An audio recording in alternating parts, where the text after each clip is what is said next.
किल्लेदारांच्या घरात प्रत्येक प्रश्न हा प्रत्येक किल्लेदाराचा असतो. त्या वाकणीसला काय परमेश्वर येऊन सांगतो का की आपण असं करणार आहोत? आता आम्ही सुखरूप पोचलो. आता तरी तुमची काळजी मिटली ना? माझ्यापेक्षा साहेबांनाच जास्त चिंता होती. गावात गेलो तेव्हा चिकटली हरामी माळा. मी जाण्याच्या आधी कोणाला चिकटली असेल कोणाच ठाऊक. माझी नवऱ्याची बाजू घेण्याच्या नादात तू बरोबर असूनही तुला चुकीचं ठरवलं. बायकोचा मान ठेवायच्या गोष्टी तू नको करू दादा. अरे कसं का असे ना, माझी बायको बाळंतीन राहिली, पोरगी तर पोरगी, पण झाली की नाही तिला अधिकार दिलाय, मान दिलाय तिला मी. तुझं बघ, स्वतःच्या बायकोला वळकटीवर फेकतो.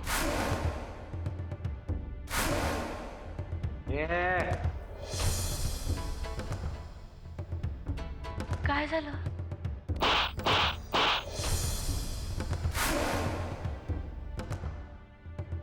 काल जे काही झालं त्याबद्दल आय एम सॉरी. म्हणजे माफ कर मला. थँक्यू. कानाखाली आवाज काढला म्हणून. नाही नाही, हे हा, एक फोटो काढू. जाते.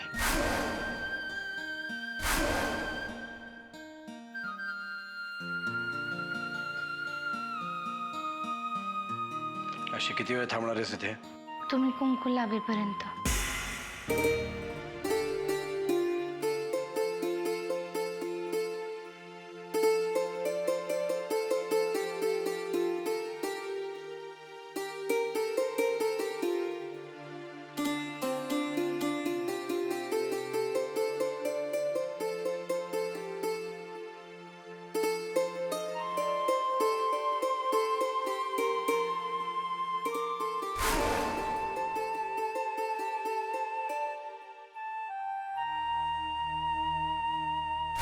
आज आत्याबाईंनी नाही, मीच ठरवलंय.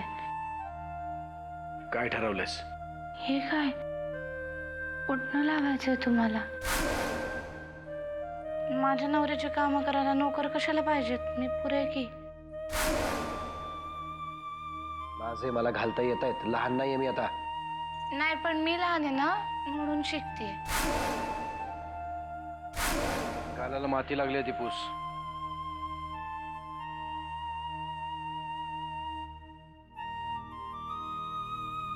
विजय,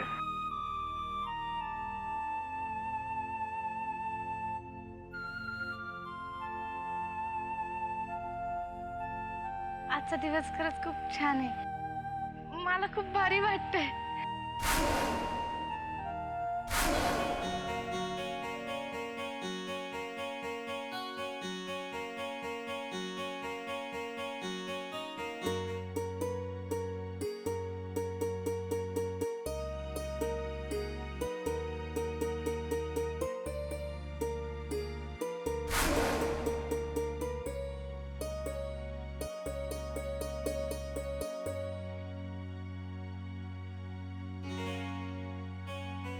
अहो,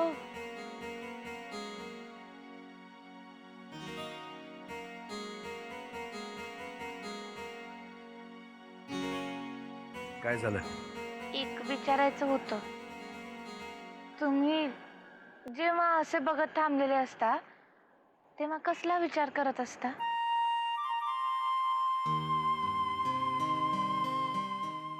तुला काय करायचंय?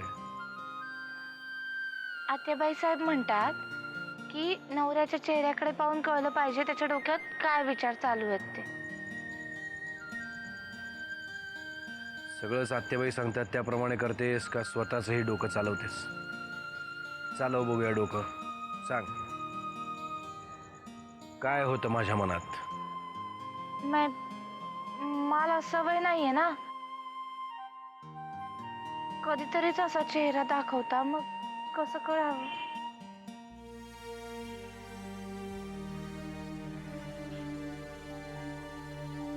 ज्या कामासाठी आली होतीस ते झालं असेल तर जा.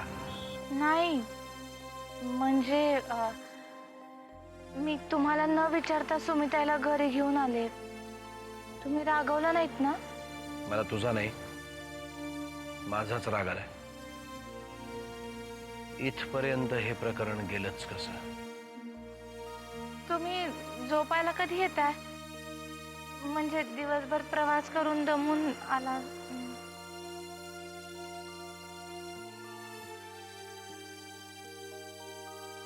जा तू, मी येतो.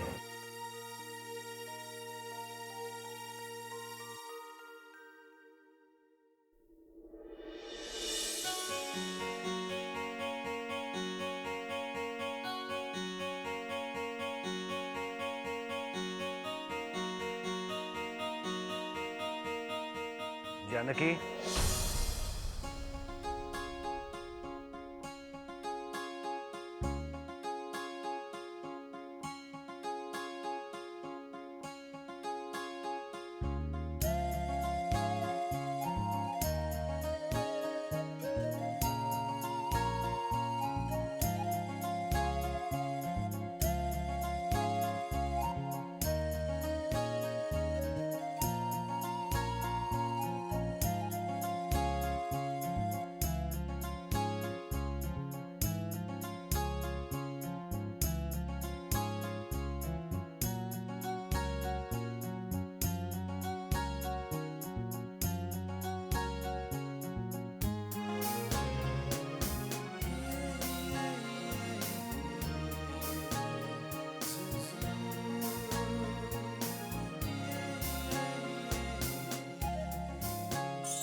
कोणतरी बघे.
आज त्यांनी मला हाक मारली. पहिल्यांदाच मला माझं नाव किती वेगळ्या पद्धतीने ऐकू आलं. म्हणजे आज त्यांच्या हाक मारण्यातच काहीतरी जादू होती. आवाज कसा आतून आला होता, त्यांच्या मनातून.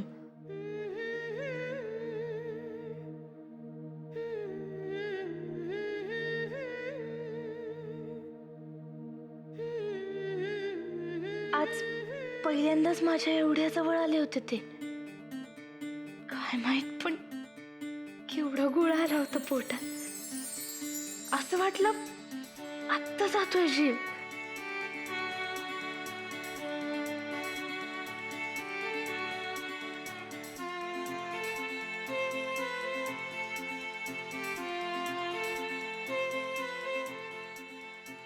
सारखी सारखी भीती नाही दाखवायची मला, कळलं का?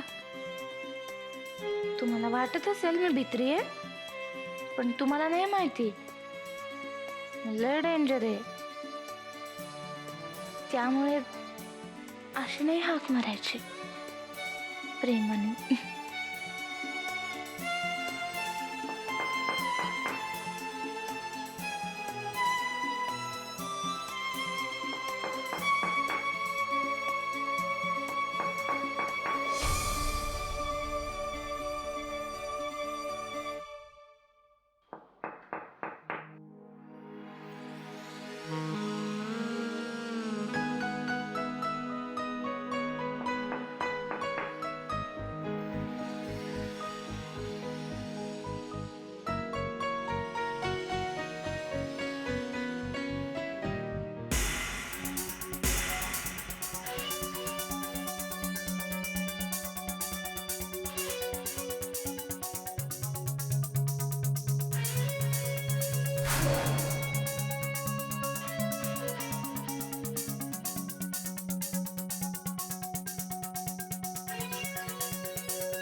जानकी,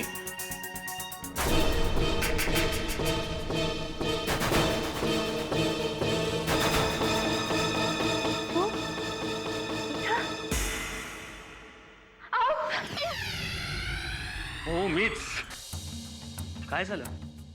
आश्चर्य वाटलं का? धक्का बसलाय? परवा देवळामध्ये ज्या भिकाऱ्यांनी हात धरला होता ना तुझा, तो मीच होतो. माझ्या आयुष्याचं वाटोळं करून तू इकडे मजा मारतीयस. जर तुला इथं येऊन कमरेला चाव्या लावून मिरवायचं होतं तर मिरवायचं ना. माझा बळीचा बकरा का केलास? साधं सोपं सरळ आयुष्य होतं माझं. साधी सरळ स्वप्न होती. सगळ्यांची वाट लावलीस तू. सगळ्यांची वाट लावलीस तू जानकी, सगळ्यांची.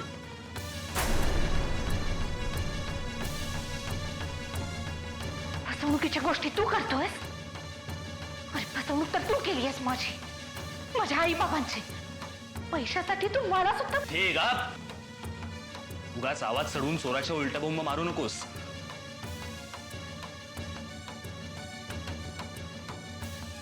हे बघ जानकी, आता इथे आपण फक्त दोघंच आहोत. अगं आता तरी खरं बोल. राजन, मी आतापर्यंत कधीच खोटं बोलले नाहीये. पण खोटं वागलीस त्याचं काय? का सोडलंस मला? मी तुला सोडला? आत्ता कानाखाली आवाज काढते म्हणजे कळेल कोणी कोणाला सोडलंय ते.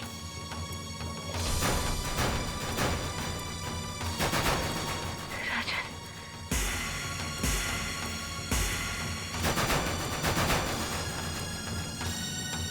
मग काढच.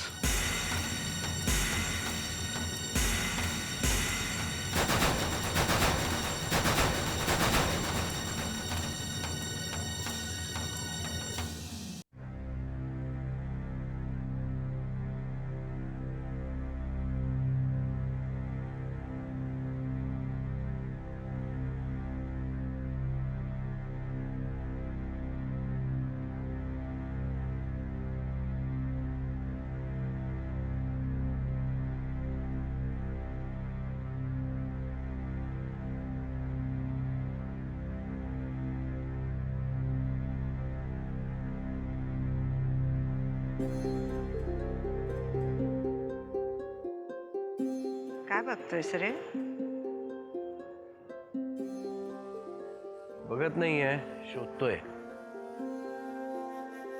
लहानपणी कित्येकदा या चांदण्या मोजण्याचा प्रयत्न केला, कधी मोजताच नाही आल्या. आता या चांदण्या सुद्धा आठवणींसारख्याच झाल्यात, असंख्य. कितीही आठवायचं म्हटलं तरी आठवतच नाहीत. पण आठवणी आठवायच्याच कशाला? आठवणी कोण आठवतं? ज्याच्या समोर काही ध्येय नसतं. तुझ्या पुढे तर खूप काम आहेत. पण जे मी या चांदण्यात शोधण्याचा प्रयत्न करतोय ते का सापडत नाही मला. घरात पौर्णिमेचा चंद्र असताना चांदण्यांमध्ये काय शोधतोयस रे?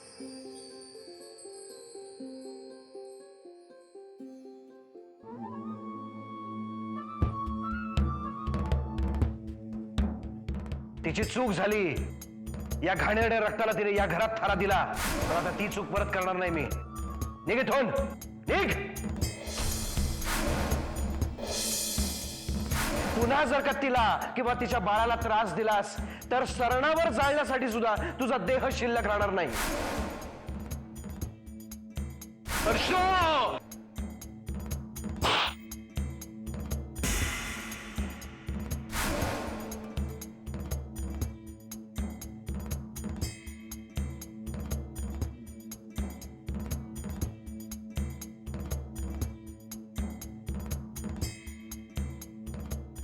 नरसिंहराव,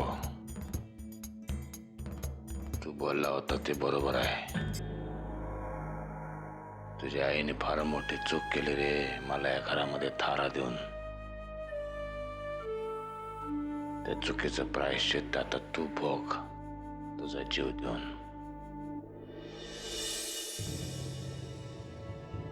आत्ताच जानकी आली होती इथे. मग पौर्णिमेचा चंद्र कुणाला म्हणाले मी?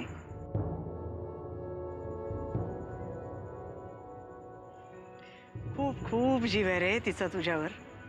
तुझ्याशिवाय दुसरा कुठलाही विचार मनात येत नाही तिच्या. हल्ली तिला पाहिलं की नर्मदा आणि तिच्यामधला फरकच स्पष्ट करता येत नाही. तोच साधेपणा, तीच निरागसता, तीच सभ्यता. मग इतके दिवस मी काय सांगत होते?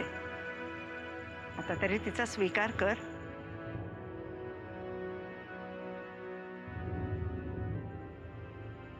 बघू.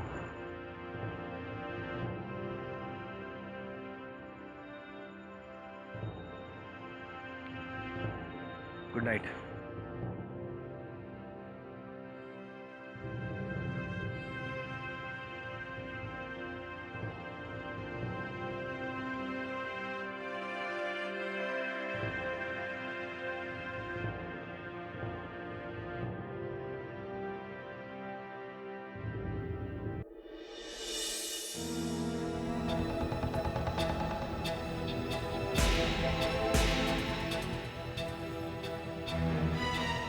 सोडणार नाही तुला, सोडणार नाही रे तुला.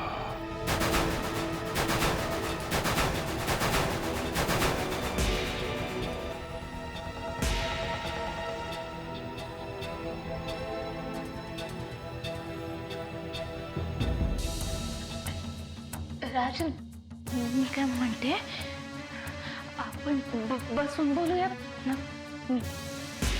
का काही बोलू नकोस. पुन्हा काहीतरी गोड गोड बोलशील आणि फसवशील मला. तुझं जे काय ऐकायचं आहे ना ते नंतर ऐकेन मी. आत्ता चल इथून. चालेल म्हणजे ए, आता फार प्रश्न विचारले ना तर सगळ्या गोळ्या डोक्यात घालीन तुझ्या. याच डोक्याने बरबारीचा विचार केला होता ना माझ्या. मी बरबादी केली आहे तुझी? अरे बरबादी तर तू माझी केली आहे. माझं नशीब थोर म्हणून या देव माणसाने मला वाचवलं, नाही तर. देव माणूस कसला? हरामी आहे साला. राजन, माझ्या नवऱ्याबद्दल काही बोललास ना तर काय? तर काय? ज्या ज्या लोकांनी माझ्या आयुष्याचं वाटोळ केलं ना ते सगळ्या लोकांना जवळ केलंयस तू. तुझ्यामुळे, फक्त तुझ्यामुळे पोरका झालोय मी. आज माझं या जगात दुसरं कोणी नाहीये. राजन, ऐक. काय ऐकू तुझं? सांग ना, काय ऐकू? अगं गावात आली होतीस आणि माझ्या आईच्या अंत्ययात्रेला सुद्धा जाता आलं नाही तुला.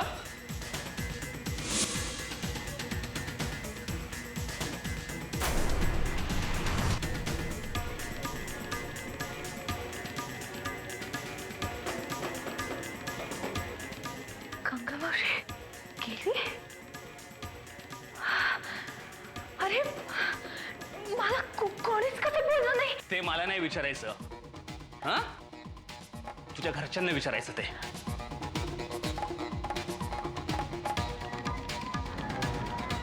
राजन, आपण बसून बोलू. बंदूक इकडे दे. जानकी, माझं तुझ्यावर अजूनही खूप प्रेम आहे. ऐक ऐक माझं. राजन, बंदूक इकडे दे. आपण बसून बोलू. राजन, राजन, बंदूक सोड. राजन, बंदूक सोड. राजन, बंदूक दे.